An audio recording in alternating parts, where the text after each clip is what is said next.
All right, so hi guys.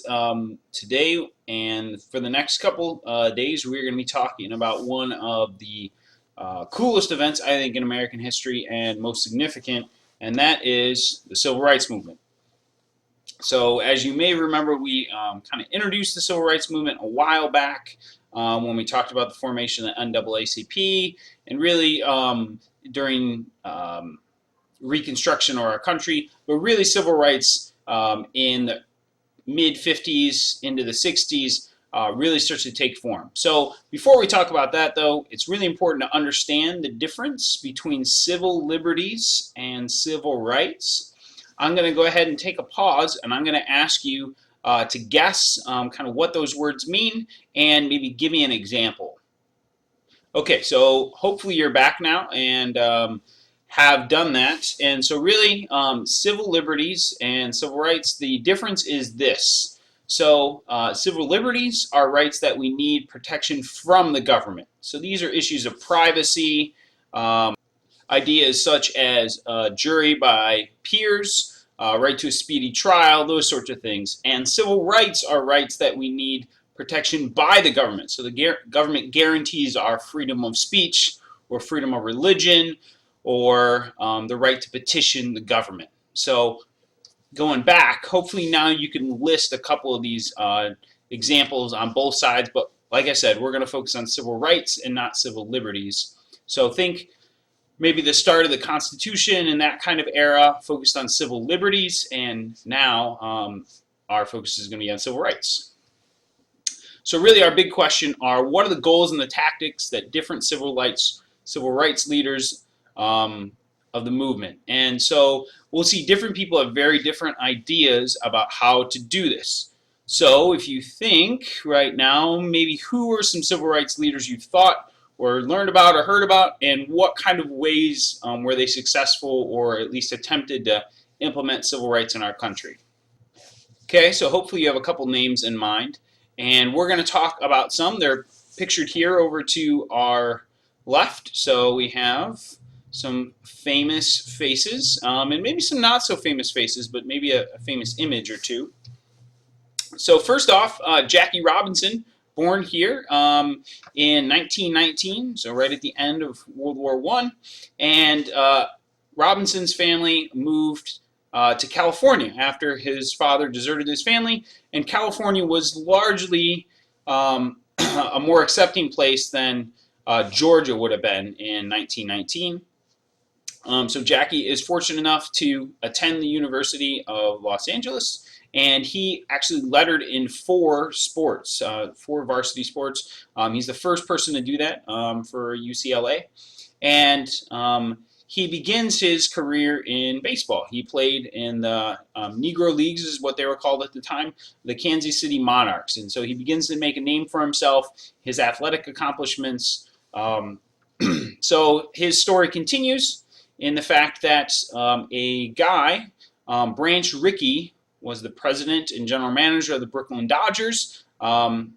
So now it's the LA Dodgers, so it's kind of changed over time. But anyways, he noticed Robinson's exceptional talent. So he was really an overall really strong player, and teams want to win. And so the big idea is if you can get the people in the seat to win, doesn't matter who they are or what color their skin is. And so in 1946, Branch Rickey does something pretty controversial, and he signs Jackie Robinson. So this isn't the first player to really be signed who's an African American, but several had come through and left because of the discrimination or the problems that existed, or they didn't like death threats. But Jackie Robinson, at the age of 27, which is pretty young, becomes the first black baseball player in the major leagues. So a strange choice is the topic here.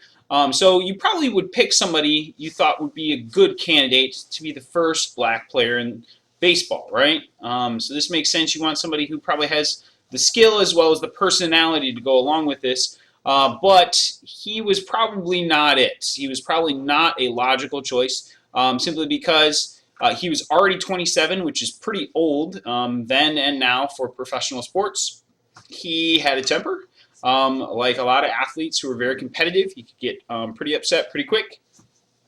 But Ricky, the general manager, believed that Jackie Robinson's ability to speak out and his ability not to really take things laying down would be a good thing in the long run.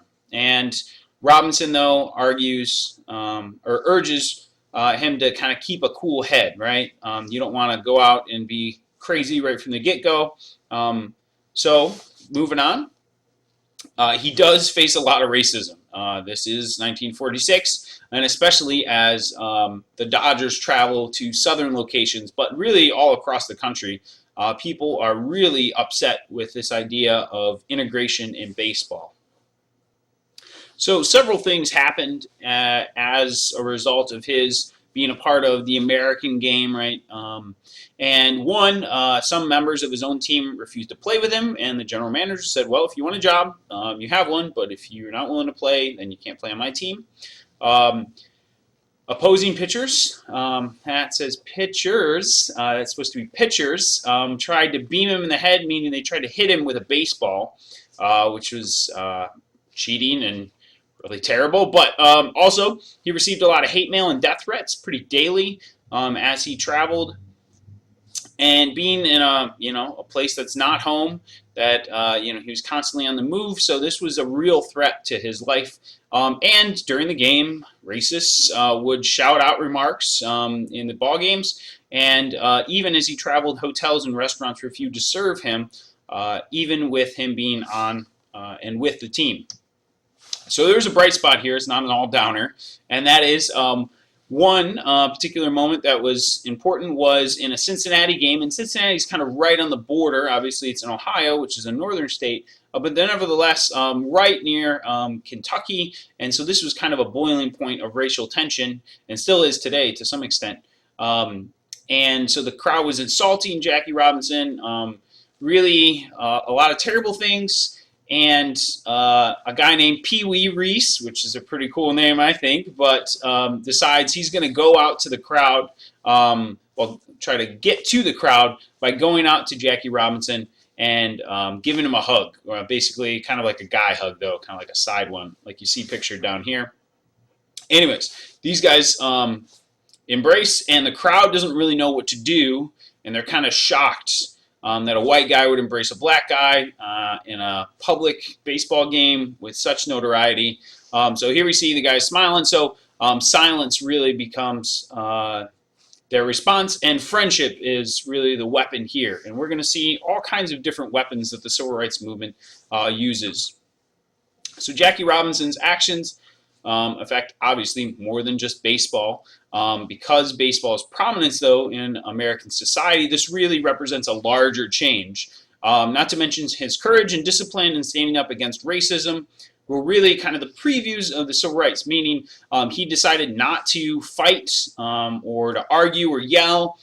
So he uses what will later on be called in part civil disobedience and nonviolent practice. And really his success is a testament to the fact that integration could exist, right? This is proof that someone could get beyond the situation in the country at the time.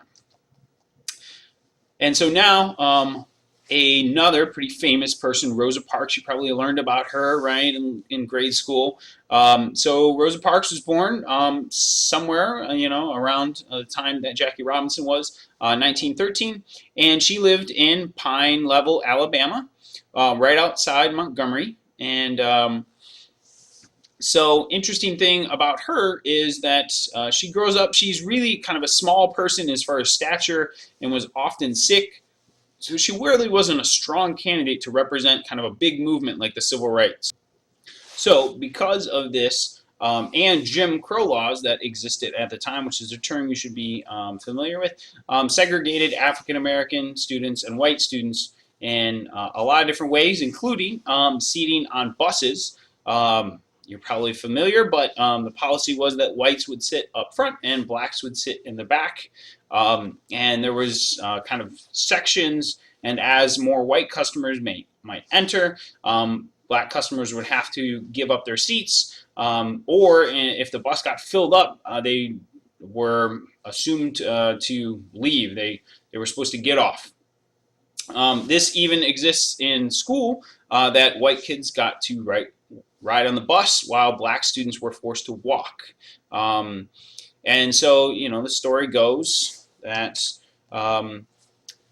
before the bus, though, Rosa Parks marries a man, Mr. Parks, and he was an active member in the civil rights movement and joined the NAACP in Montgomery.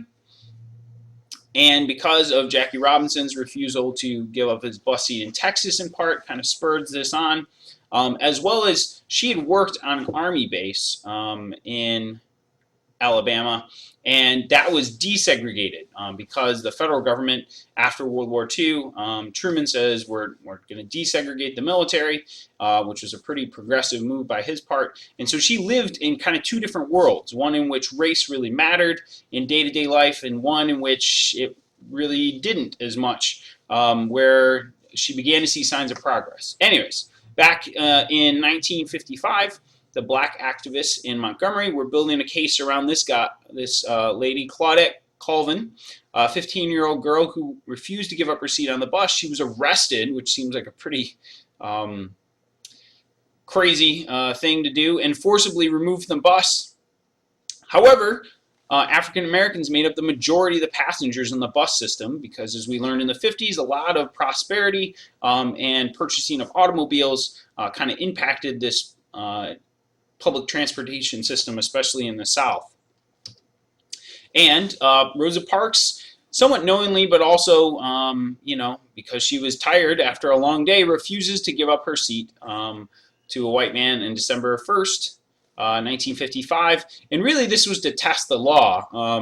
She kind of knew what the consequences would be. And so Parks was arrested. There she is getting fingerprinted in violation of the segregation laws of the city of Montgomery. And along with this kind of becomes the movement. So small actions can actually have really large consequences. And in this, 50 African American leaders in the community met to discuss what the heck to do with this. Here, I'll read you the quote. People always say that I didn't give up my seat because I was tired. That isn't true. I was not tired physically, nor more tired than I usually was at the end of working day. I was not old, although some people have an image of me being old then. I was 42. No, the only tired I was tired of giving in. So, pretty powerful words, I think. Anyways, the story continues. That the African American community decided they're going to boycott, which is another term you should be familiar with, and that is they're going to use their economic power in political means. So they're going to refuse to buy something, a good or a service. And so in this, 40,000 black commuters decide they're going to walk up to 20 miles, and the boycott lasts beyond an entire year. And finally, the bus companies, because they're losing money and customers, decide they're going to pressure the city to change the segregation laws on the buses, and they were finally lifted. And so here's just kind of a brief review of some of the main ideas that I really hope you got across here watching this video.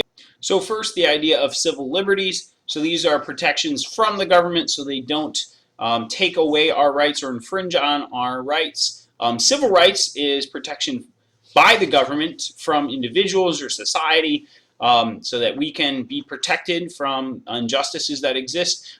Jackie Robinson emerges as an early leader of the civil rights movement in baseball. So certainly it's not just politics that matter here. And Rosa Parks, seen as kind of an unpredictable leader, I guess, by her situation, circumstances, and personality, but nevertheless refuses to endure injustice. And the Montgomery bus boycott is our final big idea that your money can matter. What you choose to do can really make a difference on how you spend your money. We're going to spend the last 30 seconds watching a clip of a movie. I was only 6 months older than you are now. I don't remember him. You will remember me. Jackie Robinson. white baseball. So that is movie 42.